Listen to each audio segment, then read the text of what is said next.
Hello and welcome to Recyclist. It's September 8th, 2025. I'm your host, Eric Provost, and this is your weekly roundup of all the biggest news stories from the world of waste, gas, and energy, presented by Diamond Scientific.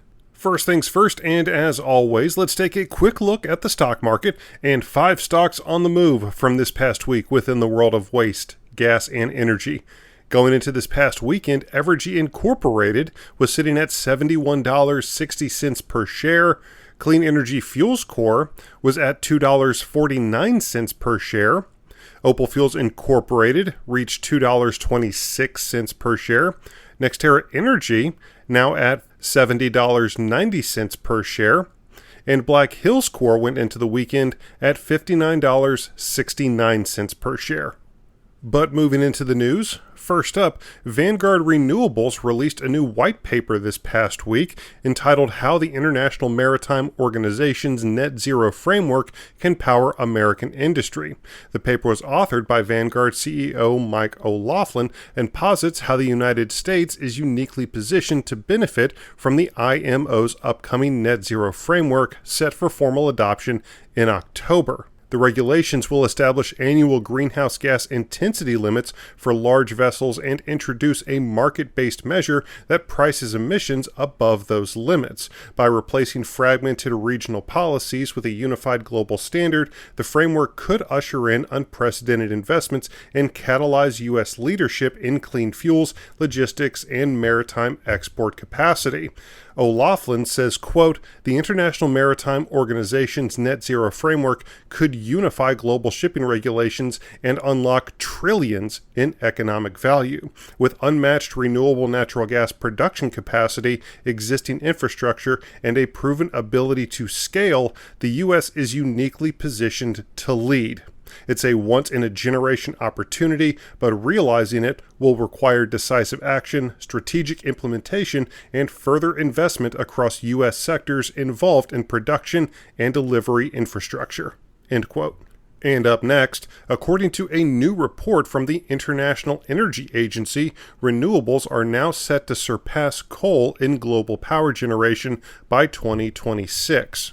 Electricity demand is set to rise by 3.3% in 2025 and 3.7% in 2026. And with that said, renewables are now expected to overtake coal as the world's largest source of electricity as early as the end of this year or by 2026 at the latest, depending on weather and fuel price trends. As a result of these developments, carbon dioxide emissions from electricity generation are currently forecast to plateau in 2025 and record a slight decline next year, although weather and economic conditions could affect that trajectory.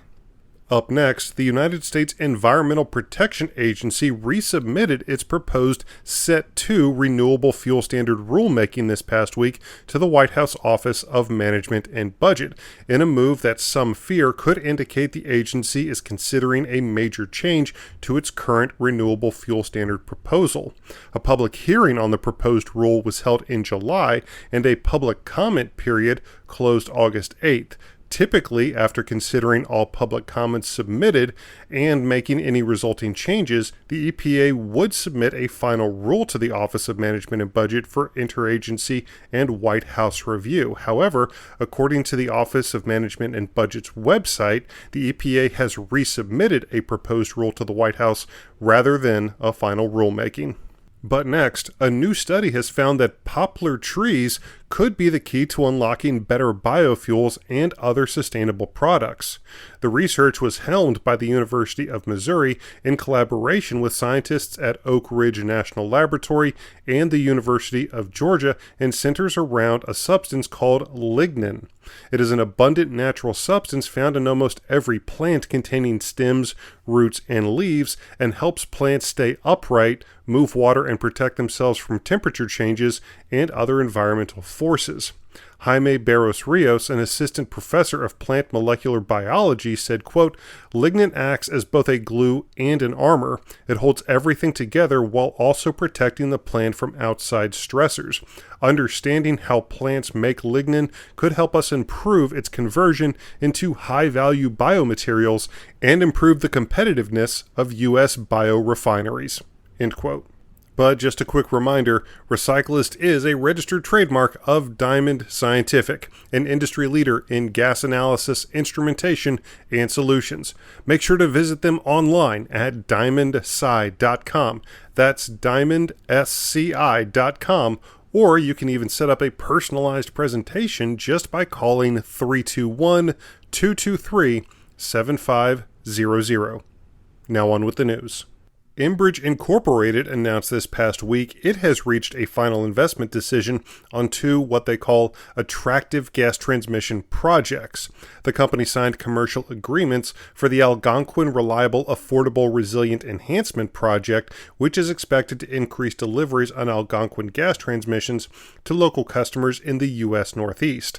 In addition, through its Matterhorn joint venture, the company reached final investment decisions on the Eiger Express pipeline, an up to 2.5 billion cubic feet per day pipeline meant to serve the growing market in the U.S. Gulf Coast area. Enbridge Executive Vice President and President of Gas Transmission, Cynthia Hansen, said, quote, "We continue to deliver on the $23 billion of gas transmission opportunities we laid out at our Investor Day in March. Today's project announcements highlight the benefits of Enbridge's scale and demonstrate our ability to support growing natural gas demand in the U.S. Northeast, as well as LNG exports from the U.S. Gulf Coast. These investments add visibility to and extend our growth outlook through the end of the decade." End quote. And up next, Opal Fuels recently announced a new joint venture with an affiliate of Republic Services Incorporated. The partnership will establish a biogas to renewable natural gas facility at Republic's Charlotte Motor Speedway landfill in Concord, North Carolina. The new facility will be jointly owned by Opal and its minority partner, the Republic Services affiliate. It is designed to have an initial annual production capacity of 1.4 million British thermal units. The project involves the conversion of an existing renewable electricity facility at the site, which was previously owned by Opal. The joint venture has also secured a new long-term gas rights agreement for the RNG plant. But speaking of joint ventures, Renewables, a renewable natural gas developer and operator, along with Pasolet Milliken, a private investment firm, recently announced the formation of their own joint venture, RPM Holdings, which launches with the acquisition of an RNG project located near Owensboro, Kentucky. The Owensboro project reflects the joint venture's commitment to advancing renewable natural gas solutions across North America, and the new partnership is also in the advanced stages of planning an additional RNG project with plans to break ground by year's end. Casey Holsapple, the CEO of Renewables, said, quote, "We are excited to launch RPM with Pasolet Milliken and begin our partnership with projects already underway. Our combined expertise in renewable energy and operations will create a platform for future growth focused on mitigating methane emissions from landfills." End quote. And lastly, California is celebrating the 5th consecutive year that commercial fleets in the state fueled by renewable natural gas have achieved a carbon-negative transportation outcome. This according to a press release from the Transport Project and Renewable Natural Gas Coalition, alongside their partner, the California Renewable Transportation Alliance. Daniel Gage, the president of the Transport Project, said, quote, "When used as a transportation fuel, RNG displaces gasoline and diesel in applications that are difficult, if not virtually impossible, to electrify. Renewable natural gas offers the most immediate, cost-effective, and scalable way to deploy clean trucks and buses and significantly reduce greenhouse gas and criteria pollutants. And it does so without upending existing business operations." End quote. And that will do it for your September 8th, 2025 news roundup, brought to you by Recyclist. Once again, a registered trademark of Diamond Scientific. I've been your host, Eric Provost, and we will see you back here next week for another brand new episode of Recyclist. Thank you.